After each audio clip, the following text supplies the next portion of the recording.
Mm.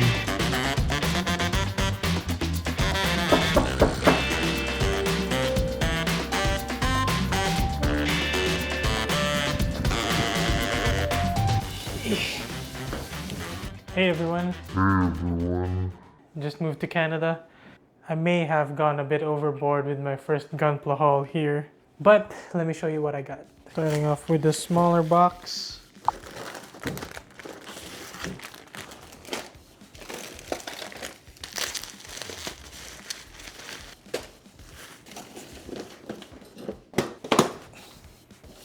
Oh yeah. And the last one. Look at all of that. Glorious. Really looking forward to building all of these. There's actually a big reason why I bought all of these. More on that later. For now, let's take a look at these one by one. First, let's go through the less exciting stuff. I got some action bases.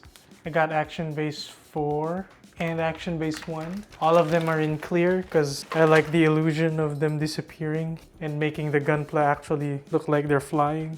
And I finally get to try the God Hand because my display nippers are kind of dull now. Hopefully this will be a good replacement. Now some of the kits, I got some high grades. These are the more recent ones because I kind of want to get into more relevant model kits. If you haven't watched G-Quacks, highly recommend. All three are from the Gundam G-Quacks series.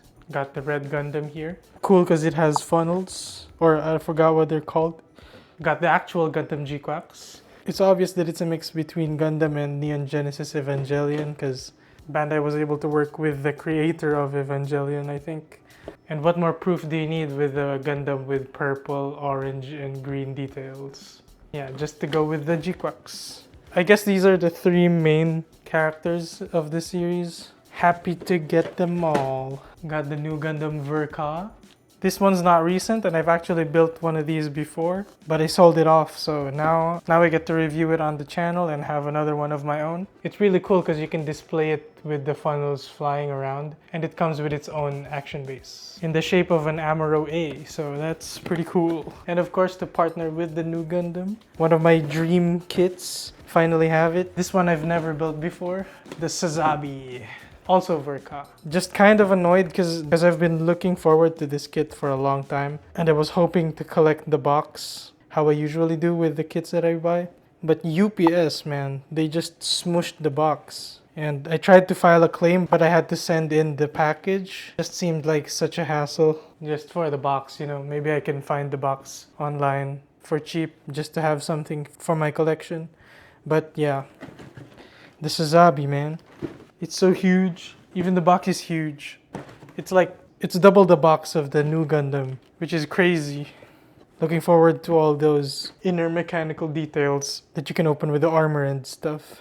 Looking to work on a bunch of detailed kits here with the intricate designs of the G-Quack stuff, and then just the overall bombardment of detail with the new Gundam and the Sazabi. And yeah, I got some extras to help me display and build these kits. So yeah, that's my first ever Gunpla haul here in Canada. I guess you could also count the Cublé as my first purchase here, since I did get it first. So now let's get into the reason of getting this many kits. From this point of the video onwards, it's gonna be a bit of real talk. And if you guys are still gonna watch, I know you guys are the real ones. So since I was a kid, I was always interested in Gunpla models. The main reason being I liked watching Gundam Wing on Toonami. Our family would go to the toy store and they'll see all this cool box art on the shelves. Never really had the chance to buy any of them.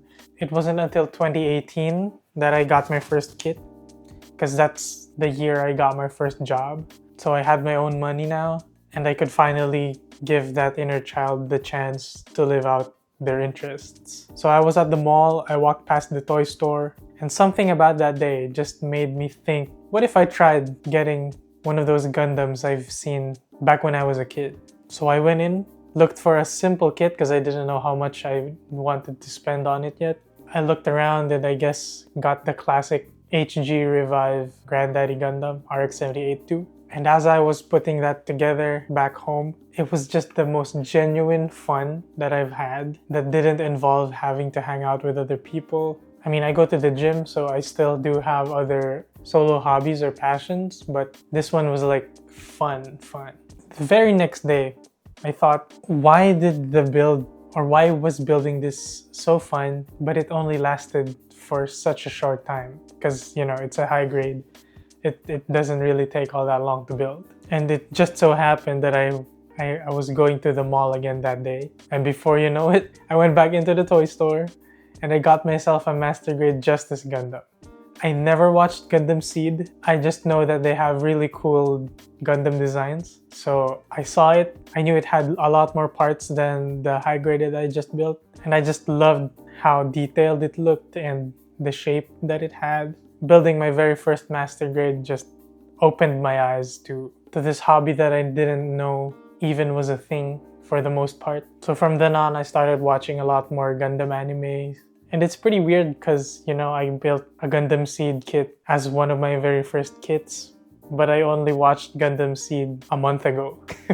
But yeah, watching all these series made me want to look into getting the high grades, real grades, and my other master grades that I see the mobile suits of in the actual shows. Eventually, master grades just became my favorite grade and scale of model kits. And after that, I just wanted to share that kind of excitement to other people. I shared pictures of my kits on social media, told my family, my friends about it, but I felt like I could do more. So that became the YouTube channel. So I wanted to give my own perspective of being a beginner, trying all these model kits that aren't always so popular, but I still think look really nice. And eventually I got monetized, but life got in the way and I couldn't make videos as much anymore. During the past few years, I have built some kits, not as consistent as it was back then when I was consistently making videos for YouTube. So here I am now in Canada. I've been contemplating my work options here because it's kind of harder than it was back home. I wanted to find work so I would get paid so I could buy more Gunpla. And it just occurred to me that I had a little savings. Remembered that businesses always start when you invest in yourself. This might not be that big of an investment like other businesses, but I've decided to try to get monetized here on YouTube again. It's not the most practical path, but it is a dream that I want and I want to work at it. So getting this haul right here is a big step towards that goal of making this YouTube thing a sustainable thing. Planned out reviews and content that I'm excited to share with everyone. This channel is going to be more consistent, more focused, and I hope it becomes more helpful to the beginner Gunpla community. And it's pretty obvious from the content that I've always made that I do make videos for beginners. Because let's be honest, people who already know how and what to build can basically do whatever they want in this hobby. So I really appreciate the support from my family and all the fans that still do comment on my videos, even like the ones from 5 years ago. All that encouragement means everything to me. So stay tuned for all the reviews of these kits. Hit subscribe if you want to follow along on this journey. Thanks for watching and see you in the next video. Also want to start doing shoutouts to people who comment on my videos. So shout out to Dumb Cat Hat. He already has 3 likes on his comment. It's a pretty long comment too. But yeah, thanks for giving your insight on the Master Grade Cubelay. Cool to see that people also build the same stuff that I build, like almost at the same time, if that makes sense. So thanks.